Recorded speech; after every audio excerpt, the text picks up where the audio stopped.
Thanks everybody for coming this evening and taking the time to listen to what we've got happening. I just wanted to give a little update about what has been happening in Bathurst in the last couple of years since I've been there, because obviously we all do things a little bit, differently. And so, there might have been a few changes that you might have noticed as patients have sort of come through. So it's not really a technical talk. I was just trying to make it sort of fairly practical, and I'm very happy for people to sort of interrupt and ask questions and things. So it's really just a matter of what do I do and why do I do it that way, and what problems might we see to look out for. But look, I'm always open to talk to people directly if you've got patients. I've actually got my phone number on the final slide, so you're very welcome to take it down. Call me, text me, whatever. If you're wanting to reach out, it's absolutely fine. So where are we at? So new offerings of late. So laparoscopic inguinal hernia repairs. I realise that that's something which has probably been pretty standard issue in a lot of places, particularly in the city for many years, but it wasn't really that popular here. So that's something which I've brought into Bathurst as pretty much my routine. Personally, I'll go into each one. Lap hiatus hernia repair, that's something which is very new, and it was actually quite a struggle to get underway. So I'll talk a little bit about that. I do colorectal surgery. Actually, as much as, yes, I'm a bariatric surgeon, I actually did 3 colorectal fellowships. So I've actually got a fair bit of experience that way as well. And I do very much enjoy working all around the abdomen when it comes down to it. There are limits on what I do, and I'll talk about that further as well.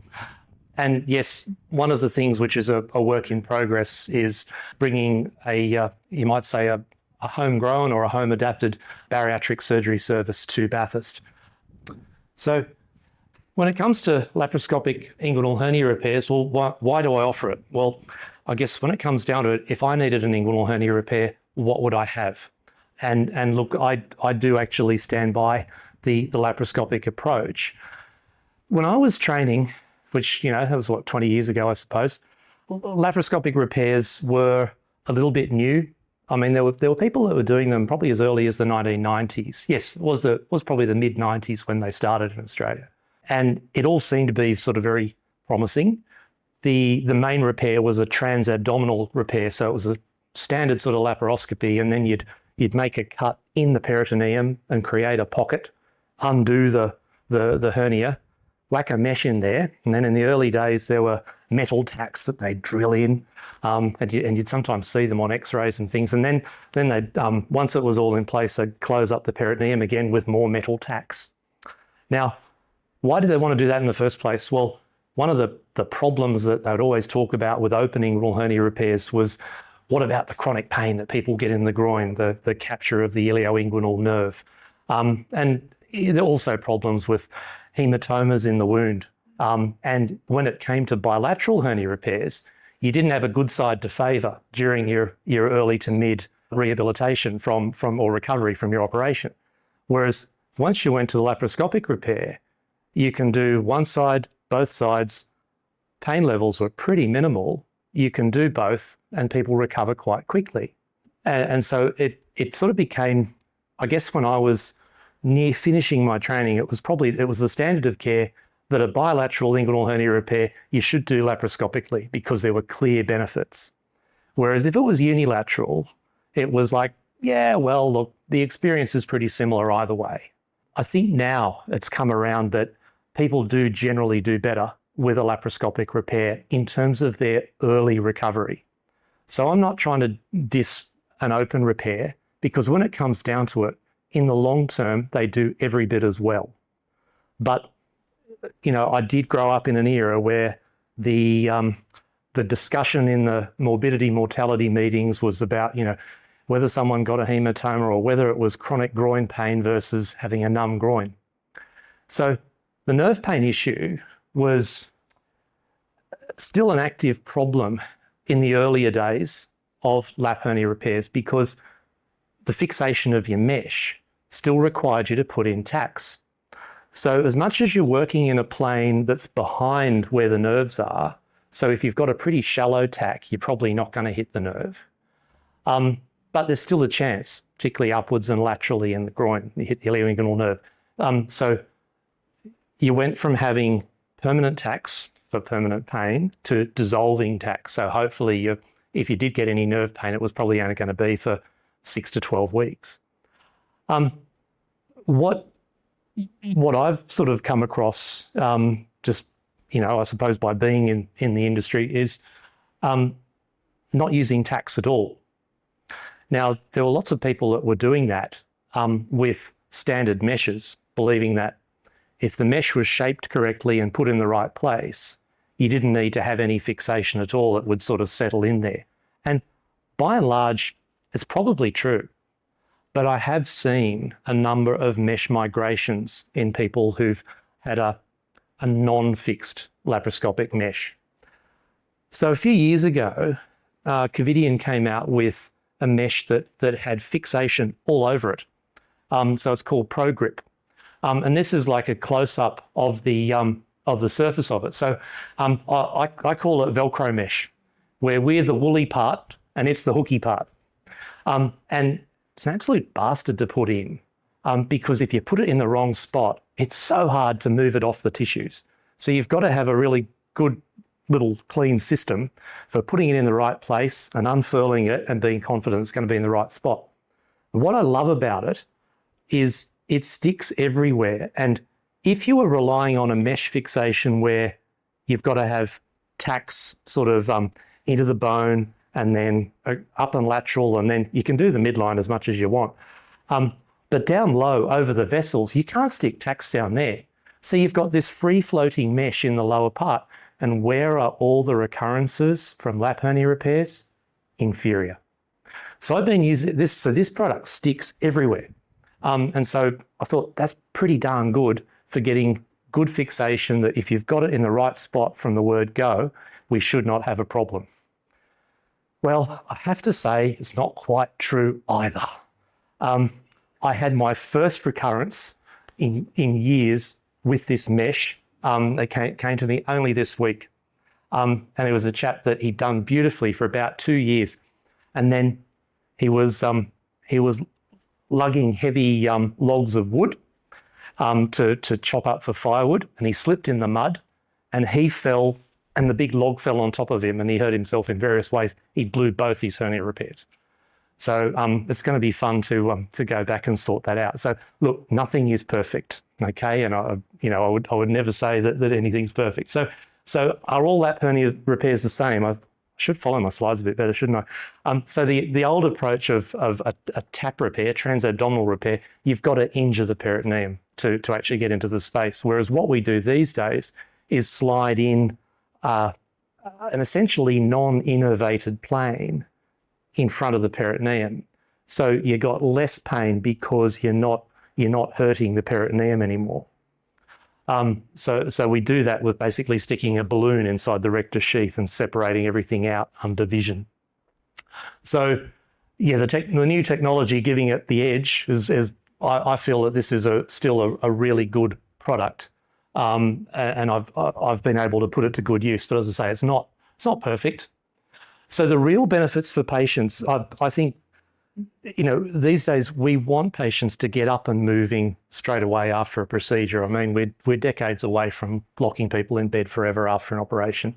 And when it comes down to it, early movement actually stimulates healing. And the more movement you get, so I get people to actually stretch side to side during their recovery, so that they get a flexible repair. You don't want them to feel stiff all the time because these meshes are there. So I get them to move so that they've got a good long-term outcome. So the real benefits for patients, in my view, with a laparoscopic repair is the early recovery being more comfortable allows them to move more and develop those nice flexible repairs. And I have not seen nerve pain in the ilioinguinal distribution with lap hernia repairs using this mesh. Drawbacks, as much as it's great that we can slide into these fancy planes, well, also in the area you've got blood supply to the leg, so theoretically you can Roger the venous drainage of the leg, etc. You've also got the bladder on view. And yes, I've come across the bladder, and it can really bite you. I have had one episode also of a bowel injury, despite being a pre-peritoneal approach. There was someone that had had a paramidline laparotomy that had finished just above where the dissection plane was going to be. And so we actually had quite a nice exposure, but lo and behold, a little traction injury. So I didn't have any real peritoneal breach, but there must have been enough stretch that there was a bit of cecum immediately below that was stuck from the paramidline incision, tiny pinhole, and I've got a septic patient the next day. Now, he did really well, ultimately. It's still, these things can happen. And so with all due care, we still get problems. So yes, nothing is perfect. And yeah, look, we probably wouldn't have had that sort of injury had we done an open repair in the first place. I fully accept that. Moving on, laparoscopic hiatus hernia repair. Now, I mean, I'd been doing these as part of my bariatric work in pretty high volume before coming to Bathurst.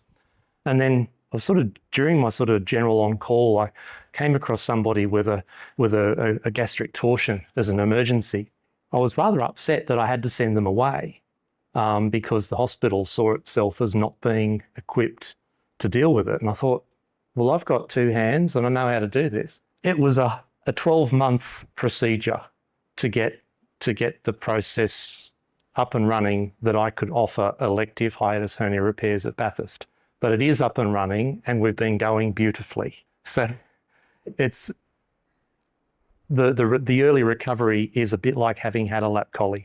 Okay, so as much as we're up in the mediastinum, we're almost looking at their tonsils when it comes down to it. Done the right way with the right sort of analgesia, patients are actually doing wonderfully, and they very grateful that they don't have any reflux anymore. A lot of them find that they can swallow oh so much better. Because I'll come to that. I did actually ultimately find when I was seeing patients, sometimes for other things, I'd open up their scan from on PRP and go, oh, 3 years ago you had that scan, you've got this big hiatus hernia. How's food for you?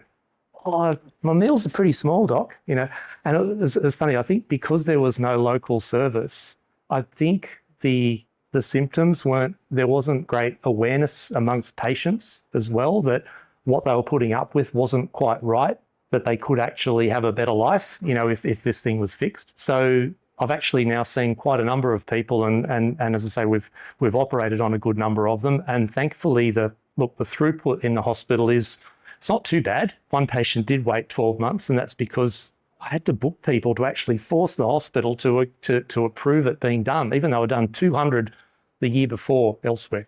I tend to operate you might say, in a safe zone. That's good. That's music to your ears, I'm sure. The controversies about hiatus hernia repair come down to, well, what are you doing it for? If you're trying to get somebody off PPIs that are actually just, the PPIs are working beautifully, well, what are you really achieving? The people that I'm sort of focusing on more are the ones with big paraesophageal hernias that have got dysphagia. So it's the number of people that are, they swallow and they feel like things are getting stuck. But then also the people that are drowning in reflux. So volume reflux, as opposed to acid reflux, is a very clear indication for considering a surgical approach to reflux rather than tablets. Because when it comes down to it, if you've got volume reflux, and yeah, it burns a bit too, you can give them a tablet. Doesn't fix the volume, it just takes away the toxicity of the volume. So what I'm trying to do is correct the anatomy so that they don't have the reflux. They might still need a PPI because they might still have a little bit of reflux, but it's not the gross volume reflux that's putting them at risk of aspiration. We have seen in the last 2 years that I've been here a couple of full-on gastric torsions. We've been able to temporise those with placing a nasogastric tube, but then ultimately correcting them. As I say, the first one we had to send away, but then we have been able to do things in a subacute but still relatively urgent fashion, which has been good.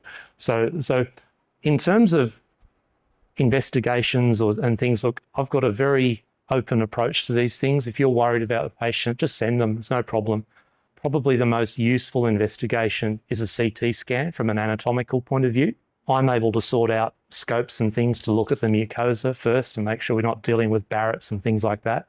Because of the indications that I'm choosing in terms of, drowning in reflux, etc., most patients I don't need to subject to esophageal manometry or pH studies because I'm not dabbling in that area where we're sort of arguing about the values of PPIs and things. There have been some patients that I have done that for, of course, but so much of what we've seen has actually been really barn door pathology and they get a clear benefit from the surgery. So I'm the first person to say to people, hey, look, if a tablet's fixing the problem, let's not subject you to the surgery. So that's been one of the most positive experiences I've sort of had in terms of setting up here in Bathurst.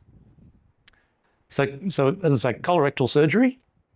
It's more something which I guess you're unlikely to be referring somebody because they've got a lesion in their colon. That's something which we tend to discover at colonoscopy. So it might well be that it's you've referred them because of iron deficiency or weight loss or something like that. One of the most recent colorectal operations I did was a lap anterior resection for a lady with debilitating diverticulitis. So one of the controversies in the colorectal world was, well, when do you operate on somebody to get rid of their recurrent diverticulitis? And there was this like a cult that was sort of set up in the 1950s where there was some American surgeon that said, 3 bouts of diverticulitis, got to have a colectomy. And there was absolutely no evidence for it whatsoever. And thankfully, that's all sort of been debunked. But my approach to it is, look, if someone is having recurrent episodes of diverticulitis with relatively sort of short periods between, and it's, they struggle from one bout of antibiotics to another, and they're in and out of hospital, often they find that the more attacks they have, the harder it is to come back from it. That's when I just open up a discussion about, look, I can't necessarily cure this problem. I can't guarantee you that you're not going to get another episode, but we can look at doing a risk reduction colectomy. So we're chopping out the worst bit of colon and joining up the good bits, and hopefully we have less issues in the future in terms of diverticulitis, and that tends to get borne out. So I got friends in the business. So when it comes to working with, say, cancers low in the pelvis and needing radiotherapy and things like that, we don't have those services readily available here. I mean, I know we can have it up in Orange and what have you, but I do think if we're going to be sort of working with people that need preoperative radiotherapy for rectal cancers and stuff, it's best that that's all done in the one centre. So I've got great relationships with the guys in Orange, but also down in RPA, and I'm not afraid to refer them on. Okay, so if I feel like someone would be better served in a larger centre, I have no pride, in trying to hold on to them. I'll refer them on and make sure that I can help with their follow-up so that they're not tied to Sydney all the time. Okay. So in terms of the benefits of laparoscopic colorectal surgery over open, I mean, again, look, they do have a lot less pain. So this lady that I did last week, I mean, she actually went up to hug me in recovery. She was that comfortable despite having a phaneal seal incision and what have you. A lot of the literature has sort of always been about getting people out of hospital faster. I don't think that's true because I still find that their return to bowel function is not necessarily as fast as you'd like it to be. So I still find that the length of stay is probably about 5 days, whether you do it open or lap, but it's probably a more pleasant 5 days. And so that's what I'd say. But the long-term outcomes are the same. Having said that, there's probably some different complications. So when you're doing lap surgery, you don't tend to get many adhesions inside the abdomen. And so you would imagine that the incidence of postoperative bowel obstructions or distant bowel obstructions is less. It probably is. But given that there's fewer adhesions, and one of the differences with lap surgery versus open, for instance, if you're doing an anterior resection or a left hemicolectomy, when it's an open operation, you've got the small bowel externalized. You can lay the colon down. And if there's a bit of redundancy, you might even sort of tack the colon down to the posterior abdominal wall so that there's no mesenteric defect behind. Whereas laparoscopically, it's a little bit more sort of tricky to stitch, and also you don't have the small bowel externalized in the same way. And so I think the incidence of larger small bowel herniations is probably a little bit higher. And so when they do get a bowel obstruction, there's actually more bowel at risk because they can actually get quite a lot of their small bowel wriggle underneath. Thankfully, it's often fixable laparoscopically again. So the implications of it are less, and you're not doing a 5-hour open adhesiolysis as I'm used to doing. But yeah, it's just I think the pattern of complications and late presentations is a little bit different. So it's just an observation. I mean, yeah, it is what it is. Final sort of thing of talking about bariatric surgery in Bathurst. Surgery is probably the least important part of bariatric care. And I know that's a weird thing for a surgeon to say, but I fully believe it. I mean, so much of it is in people's heads. It's very much about lifestyle and food choices and regular physical activity, things like that. But when people do get really sort of terribly overweight, we know that lifestyle alone, 95% of people that might try to lose weight are unable to achieve it in a meaningful way. And so surgery becomes an important tool in helping people, lose the weight initially and also have less chance of regaining the weight so long as they keep their head in the right direction. For many years, I've worked with CIOS, Sydney Institute of Obesity Surgery. So they were actually Sydney's first. They were started in the 1990s, and I still work with them. And interestingly, the people that sort of own the clinic are actually Bathurst people, and they work with me still. So as much as they live in Sydney, they actually grew up in Bathurst, and they've still got family here, and they come up and help me here, which is lovely. I am very soon to have a bariatric physician come and work with me in the rooms. So I happily work with the GLP-1s and things like that as well, but I'm really honoured to be working with a lady who is almost exclusively working in the bariatric field in a medical way. She's got particular interests in the relationship between ADHD and obesity and the challenges that ADHD poses for people that are struggling to lose weight. It has implications for post-surgical people too, actually. So she's going to be coming to work with me. And so if you sort of got people that you're not quite sure what to do and you want to refer them or you want to have a discussion about them, there's very soon going to be a new resource in town.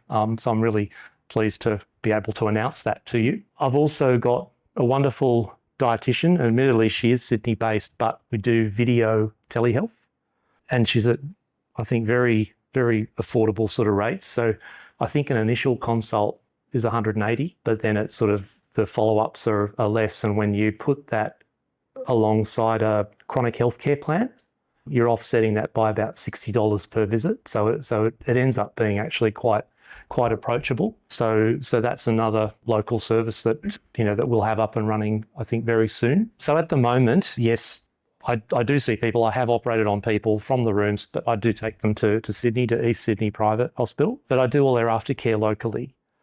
I mean, we're certainly very hopeful that the local private hospital finds its way into becoming something a little bit bigger. I'd really love to see us having 24-hour medical cover there, for instance, because I think we'd be able to do hiatus hernias and indeed bariatric surgery there if we just had a little bit more. And hopefully we'll get there in the next few years. Yeah. So ultimately, I'd like to be able to give all of the care locally. There is also, admittedly, some talk about trying to get a public bariatric service happening here in Bathurst. I realise that things do move slowly in all of these things, but yes, there is talk. And, we do certainly have an adequate number of interested people to be able to make that happen. So yeah, but look, bariatrics is a challenge because it has to come, well, in my view, it has to come from the patient. So, I realise how hard it must be to be able to start up a conversation with someone who's, really quite solid there in the rooms, and they've got the diabetes and they're not sleeping well and they don't have a mask, and you can't just sort of say to them, well, if you lost weight, all of that would get better. It's this game of sort of going, well, yeah, there's those things could improve if we, maybe got a bit that way, but would you like some help with that? What are you saying on that? So it's difficult to open up a conversation, but because I think people that come to see a bariatric surgeon drag kicking and screaming, I don't want this. It's like, well, no, if you don't want this, this is a whole process that you've got to want. And so it's a challenge anywhere you go, getting people to recognize in themselves that this is something that they should engage with. So I'd always be interested to talk with you guys about any ideas that you might have about helping people make that realization. So in terms of like if you refer someone to me, it's not like, oh, you've got to have an operation or anything like that. It would be a very relaxed discussion about, well, where do you see yourself? What do you want for yourself? Here's some options and the likely outcomes from that. Do you want to try it down this less aggressive pathway first and see how it goes? So certainly the practice that we have is, as much as we offer surgery, it is not solely a surgical thing. It's a very multidisciplinary situation, and hopefully we're very welcoming and can hopefully be a helpful resource to you guys as well. Anyway, I might leave it at that, except to say, hey, if you've got questions, please go right ahead. Yes. So the fundoplication part is where you wrap the redundant part of the stomach, the fundus, somewhere around the gastroesophageal junction. So there's many different takes on that. So anywhere from a little 90-degree anterior sort of wrap to doing full 360 wraps. And I do tailor that to different patient needs. So most of the people that I am seeing with these big hernias are somewhat elderly. They're not lifting heavy weights anymore. And so, look, the bigger the wrap you do, the greater the risk of post-operative dysphagia. So if you can do a gentle wrap, which hopefully reduces the risk of recurrence of the hernia and just bolsters the gastroesophageal sphincter or cardioesophageal sphincter adequately, that they have no reflux, that's the kind of repair that I am typically doing, because that's the sort of patient that I'm typically seeing. But yes, sometimes you will find someone who's got pretty normal anatomy, but very abnormal function. So if they've got a very poor gastroesophageal sphincter, relatively normal anatomy, and they're getting lots of reflux, they're the people for whom we do the manometry to look at what is the actual function of the esophagus, what's the pushing power or the peristaltic power of the esophagus. Can they cope with a full 360-degree wrap? Because that is the most robust wrap, but it's the hardest one to live with, because they're the ones that, they can't drink beer anymore because they'll feel very, very uncomfortable, and they'll tend to be a bit more windy below, and they might not like that. But yeah, so there is a bit of a trade-off for sure. PPIs are probably, there's better evidence for PPIs to control Barrett's than there is for an operation, as much as an operation might well assist in the process of reducing the risk of Barrett's or treating Barrett's. They would still need to have some surveillance for a while after an operation to make sure that the Barrett's isn't coming back or getting worse. So particularly if it's dysplastic Barrett's. You've also got the option, if someone's got quite advanced Barrett's, potentially doing like some laser resurfacing or something like that to get rid of the troublesome mucosa before you start doing something as a preventive. These sorts of situations, I mean, obviously you need to look at what is their perioperative risk. Are they going to tolerate an operation? So if the person is not going to tolerate an operation, well, okay, well, how can we get them to the point that they will? So I guess one of the simplest cost-effective kind of approaches is to go on the OptiFast type diets for an extended period. So look, a typical person that's, say, 120 kilos, you put them on OptiFast for 2 to 3 weeks pre-operatively, they've lost at least 8 kilos.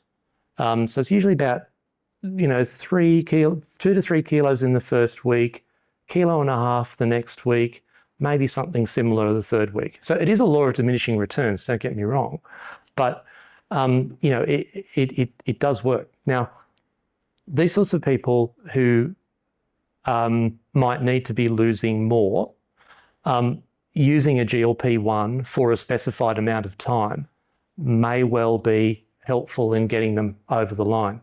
But also, like, talking, if there's someone that is not able to be physically active, like getting them in touch with an exercise physiologist to see, well, okay, what can we do to help you boost your metabolic rate? Naturally, as a baseline, we're also checking they're not hypothyroid or they're on antidepressants that are appetite stimulating, things like that. So we try and have a multi-pronged approach and a non-judgmental approach to getting them there. And yes, it can take time, but no, we're certainly able to do that. And so just in terms of what do I do, basically any general surgery, but I chose not to touch breast endocrine. It was just too much of a changing field for me to keep up with that one.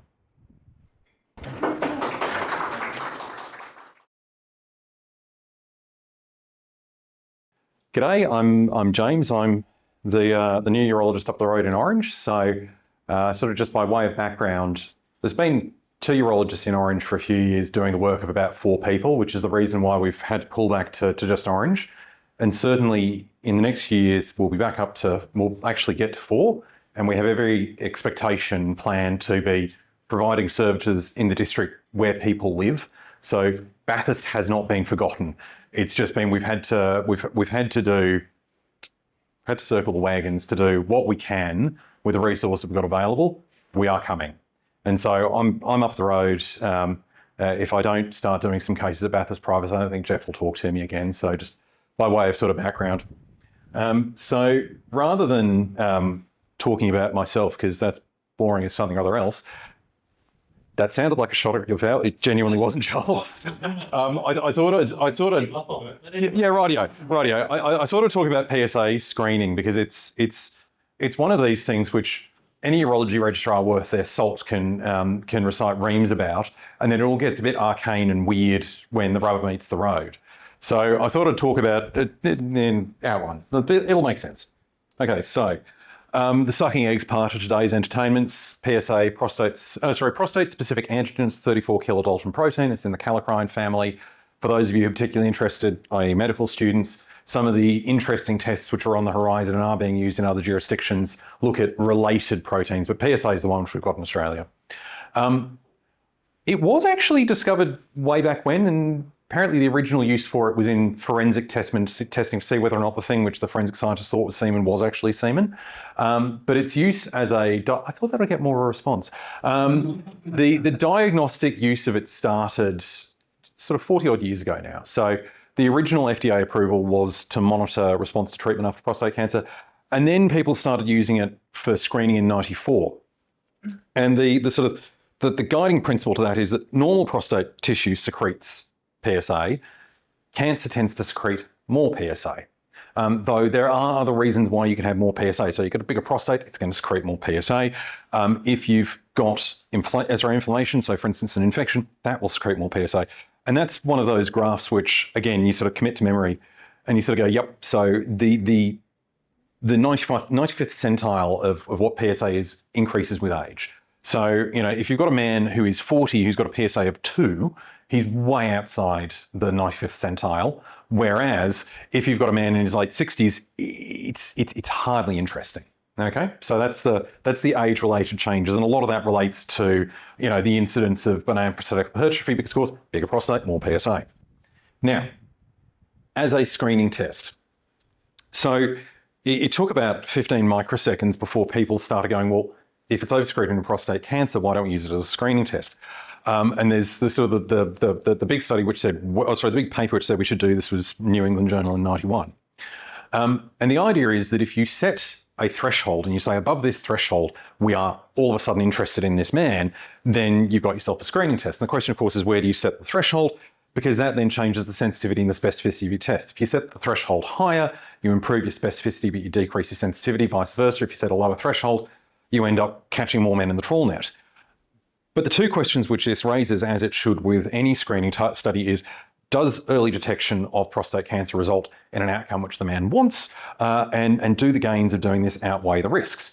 The key concept here is the lead time bias. So it's that if you detect something at an earlier stage of the pathological process, and then you determine what your survival is from where you detect it to where you get it, does that actually change the overall survival from the disease state? So that's a really useful question in a disease process like prostate cancer, where we know that it takes 10 to 12 years after you treat it before you demonstrate a survival benefit. And so that's the SPCG4 study for anyone who's dreadfully excited. So two big international consortia, well, one American and one big international consortia, set out to write the landmark study. So there's the ERSPC, the European study, and PLCO, which is part of the bigger American PLCO study. And the numbers are staggering. So the European study ended up having about 180,000 men involved, and the US study is just a bit shy of 80,000. They both reported in 2009, the significance of this will become relevant, and they reported very close to each other, like a few months apart, and it was carnage. So the ERSPC, which was actually several studies smashed into one, but they were close enough that they could do it, looked at screening men between 55 and 69, and the interval between tests was 2 to 4 years, and they, in their 2009 report, they said 20% reduction in prostate cancer mortality. But then the PLCO, which was annual testing for 6 years, so a more intensive regime, said that there was no mortality reduction. And so this led to people sort of doing these ones and fighting on in the literature. But there were two huge problems, one of which was specific to PLCO and one of which occurred to both. So the first and the most important one was that because there was this rush to be the first to publish, they both published early. So they both published with follow-up data to about 9 to 11 years.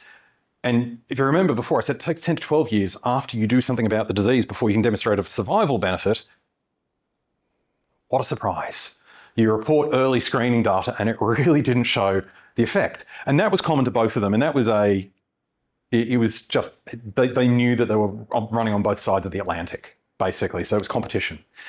And then the other big one, and this really only became apparent when people went through PLCO with a fine-tooth comb, was the contamination rate in PLCO was gigantic. So, in America, 80 to 90% of men in the control arm were having PSAs done with the same frequency or greater than the men in the study arm. So all PLCO demonstrated was that ad hoc, non-systematic, America-loving freedom screening was as effective as a systematic screening trial. So with time, people have stopped talking about PLCO. Like it's a salient point in research design far more than it is in how one actually does a good screening study. Fascinating, and I think the authors have subsequently become a little bit abashed about it. But so PLCO was thought to be the better study when it came out, and then it became apparent it really wasn't. And then so you go, okay, well, if the true effects weren't relevant, what happened to these men further out? Well, that's where the longer term follow-up started coming in. So the 23-year ERSPC study, 23-year data is stunning, okay? So 13% reduction in prostate cancer mortality in the screening arm, which is huge, and that's at 23 years. One death prevented for every 12 men you diagnosed with prostate cancer out of that study. So these are men where, the statistical wizards who run it have gone, yep, this would not have been salvageable if it would wait until it's clinically apparent or would use an ad hoc screening program. The number needed to invite is really good. So number needed to invite, that's not even the number needed to screen. So it's the number of men you send a letter out to saying, would you like your PSA tested to prevent one death? 456. I mean, that's wild. Now, there were still some disadvantages to it, and it kind of comes to this question about what's the risk here. There was a 30% increase in the risk of prostate cancer diagnosis in the screening arm, and the majority of those were men with indolent disease where it was never going to cause them any harm. And if you go off and treat those men, you absolutely will cause harm. Now, active surveillance is the way that we avoid that, and that's a conversation for probably the next time that somebody's silly enough to invite me to this. Now, I mentioned that the ARS-PC was kind of several studies smashed together. Of these, probably the best of them is the Göteborg 1 study. So they're Swedes. They were rigorous. Their data collection was robust, and their follow-up was great. And it is worth saying, as compared to other jurisdictions, they have a very homogenous ethnic population in Göteborg. That's changed a little bit since then, but at the time, very ethnically homogenous, with high rates of certain heritable traits, a thing called HOXP13 gene, if you're interested, which increase their rate. So you may not be able to replicate this elsewhere, but if you are sufficiently Scandinavian, you would look at Göteborg study and go, oh, this is me. And their numbers are incredible. So this actually came out after I did my exam, because if I had, I just would have been fawning over it for days. So they had almost a 30% reduction in the risk of prostate cancer mortality at 30 years, which is wild, absolutely mental. And so you remember I said it's sort of 456 needed to invite across the ARS-PC. So the number needed to invite in Göteborg was 161. And for comparison, with mammography, depending upon who you talk to, the number needed to invite is somewhere between 350 and 1,300. And they carry down, it's sort of every, the number needed to treat, it's Göteborg 1 would suggest that we should be putting PSA tests in the water supply. Like it's very, very impressive. And I do think that it is, of the ARS-PC, it's the one which is most representative of how most of us practice in Australia if we're paying attention to it. Okay, so relevance in the general health, in general practice in Australia. Well, you're all familiar with the Red Book. So there's been, since these studies started coming out, there's been 3 editions of the Red Book. So there was the 8th, the 9th, and 10th. Every urologist worth their salt rails against the 8th and the 9th editions with the righteous fury of a frax. And it fell out of the fact that when the 8th edition was written, the publication version of we were all looking at the argument between PLCO and ARS-PC and going, well, hang on, which one is it? And you're telling me that that you can't demonstrate mortality reduction and there's risk associated with this. So the 8th edition basically said, don't screen. It said, if a man asks you, sure, go ahead, but emphasize the risk in overdiagnosis.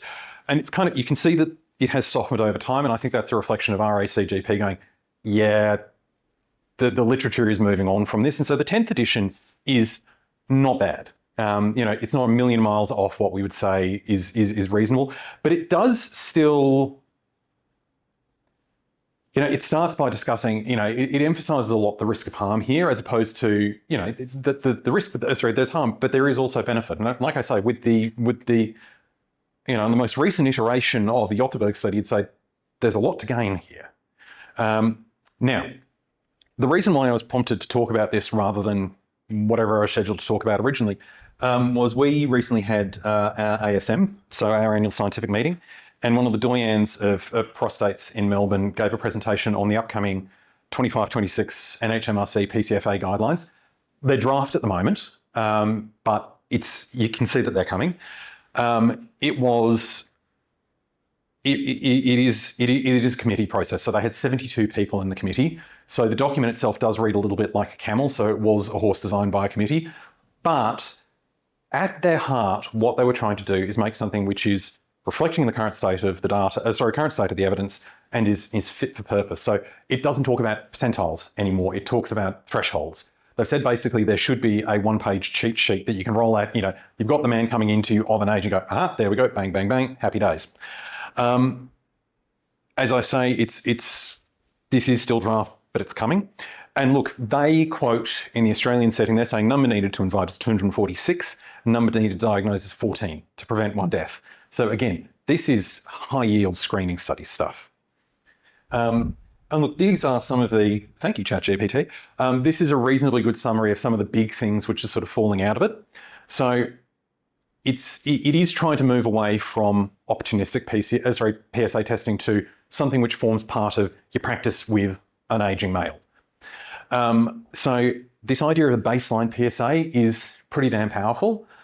This is falling out of some interesting stuff in Canada. So the current Canadian guy, I think it's Canadian, is basically saying if you've got a man under the age of 15, he's got a PSA under 1, the risk of him developing clinically significant disease is really low.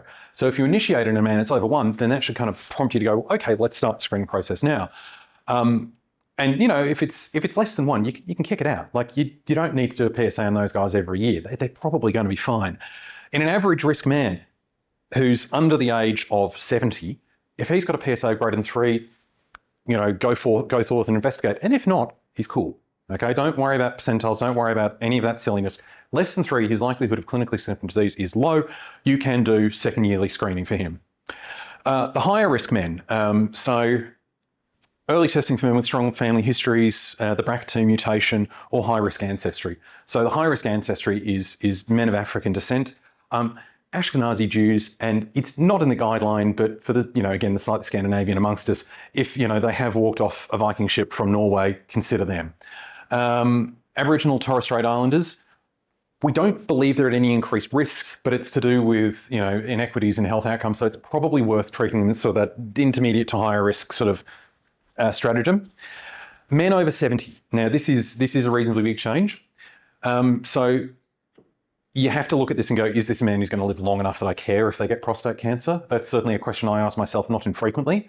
7 to 10 years. So if you've got somebody who you don't think they're going to see out the decade, screening them for prostate cancer, unless they've got symptoms, doesn't really make a lot of sense. And so in the same vein, if you've got the man who walks in, if you've got the man who wheels in and he's 80, please don't take the PSA. I'll happily see them, but they've probably got bigger fish to fry. Conversely, if you've got the 91-year-old who's come off the farm and you go, he is going to get his letter from the king, it's not completely unreasonable to take his PSA. DRE, and we've all now signed on to this, we wouldn't do it as a routine for the simple reason that it puts men off, and that's kind of fair. I'll still stick a finger in their bottom when I see them in rooms, but I've stuck my finger in hundreds of bottoms per day. And because of that, I'm very happy. If I feel some irregularity there, I'm going to change the way that I discuss it with them. But in order to get men over the line of taking this seriously, not threatening them with the DRE is probably where the evidence lies at the moment. And diagnostic pathway, this is kind of getting more into my neck of the woods. You'll repeat the PSA, you'll do an MRI, and we'll do that with a relatively low threshold in the update. And I suppose the final thing to say is, when we're talking about this, minimising the risk of overdiagnosis of indolent disease, it's worth raising with men, not all prostate cancer needs active treatment. Active surveillance is your default management. Okay, and I think that's all I had to say. Does anyone have any questions about PSA screening or urology in general? Yep. Look, it's a really good question. I mean, one can go into a really long answer, but the short answer, you get the patient to decide. So we talk about men who fail out of active surveillance. And one of the reasons is the patient loses their bottle and they said, yep, I've had enough. And for a man with a sufficiently strong family history, active surveillance is very possibly delaying the toxicity of treatment rather than avoiding it. And there's certainly a group of men for whom that's the case. But I suppose the other way to say it is, if I've got a man who I'm going to do an operation on, or he's going to have radiotherapy, both with there is equipoise about which one is best. I'm going to knock him out of action for a while. He's going to risk his erections. We'll do everything we can to preserve it. And he's going to risk his problems with continence. And this is the same radiotherapy and surgery. Does he want to delay that 5 years so that he has another 5 years of being himself before he goes, okay, time to deal with it? Equally, if you've got a man who has seen what more advanced disease has done to members of his family, he's like, I just want to get it done. Then you go, okay, let's do it when you're a bit younger. But the short answer is you get the patient to make the decision for you rather than forcing it upon them. And to be honest, that's where somebody like me who's got the time and the intellectual curiosity in these men, sit down with them, have a conversation with them, that serves a role so that when this man makes his decision one way or another, he feels like he's being fully supported through it. So if you've identified the man at higher risk, initiate it and then send him on to us. And we'll have a yarn with him about what he wants in terms of his cancer and in terms of the rest of his life, bearing in mind that his cancer is only one small part of it. But the ones that we are interested in terms of the mutations which seem to run with it, breast cancer, liver, pancreas, basically. Other flavours of malignancy, they're not going to make them less likely to get prostate cancer, but we haven't really demonstrated that they increase the likelihood. And if you do have somebody who's had genetic testing, BRCA1 and BRCA2 are the ones where we have the best evidence, but there are a bunch of other genes. So I mentioned HOXP13, that's overexpressed in men of Scandinavian and Ashkenazi Jew and I think African Americans as well.